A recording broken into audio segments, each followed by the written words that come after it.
ప్రకృతి వైపరీత్యాల వల్ల నష్టపోతున్న మత్స్యకారుల మెకనైజ్డ్ షిప్పింగ్ బోట్లకు ఇన్సూరెన్స్ సౌకర్యం కల్పించాలని రాష్ట్ర అసెంబ్లీలో వనమాడి కొండబాబు ప్రస్తావించారు. ఈ సందర్భంగా ఎమ్మెల్యే కొండబాబు మాట్లాడుతూ, సముద్రంలో వేట చెయ్యు మెకనైజ్డ్ బోట్లు కాకినాడ జిల్లాలో 395, మోటరైజ్డ్ బోట్లు 3694 ఉన్నాయని, ఇటీవల కాలంలో సముద్రంలో సంభవించే ప్రకృతి వైపరీత్యాల వల్ల, అగ్ని ప్రమాదాల వల్ల కొన్ని బోట్లు పూర్తిగా నష్టపోతున్నాయని ప్రభుత్వం దృష్టికి తీసుకొచ్చారు.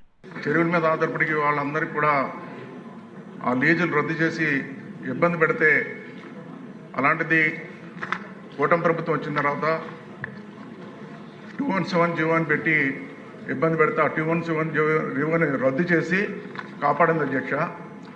రెండోది మెరైన్ కృష్ణమైన ఎవరైతే ఉన్నారో వీళ్ళందరూ ఏదైతే బోట్ల మీద ఫిషింగ్ వెళ్తారో దానికి కూడా గత ప్రభుత్వం వైసీపీ ప్రభుత్వంలో చాలా ఇబ్బందులు ఫేస్ చేశారు అధ్యక్ష. ఎవరైనా చనిపోతే కూడా ఇన్సూరెన్స్లు కూడా రాకపోవడం, అదేవిధంగా వీళ్ళు చాలా ఒడ్డిన సరైన ఫిషింగ్ లేక డీప్ ఫిషింగ్కి వెళ్తున్నారు అధ్యక్ష. అలాంటిది ఆ డీప్ ఫిషింగ్కి వెళ్ళినప్పుడు ఇన్సూరెన్స్ లేక చాలా బోట్లు ఫైర్ అవ్వడం, అదేవిధంగా ప్రకృతి వైపరీత్యాల మధ్య తుఫాన్లో మునిగిపోవడం ఇలాంటివన్నీ జరుగుతున్నప్పుడు ఇన్సూరెన్స్ లేక ఆ కుటుంబాలన్నీ కూడా చాలా ఇబ్బంది పడుతున్నారు అధ్యక్ష. అయితే ఇన్సూరెన్స్ విషయంలో ప్రభుత్వం కూడా సహకరించవలసిన అవసరం ఉంది. కేంద్ర రాష్ట్ర ప్రభుత్వం సహకారంతో పాండిచేరిలో జీవో నంబరు 15/16/2009 ప్రవేశపెట్టారు అధ్యక్ష. అక్కడ వాళ్ళు 90% ప్రభుత్వమే భరించి ఇన్సూరెన్స్ కడుతుంది అధ్యక్ష.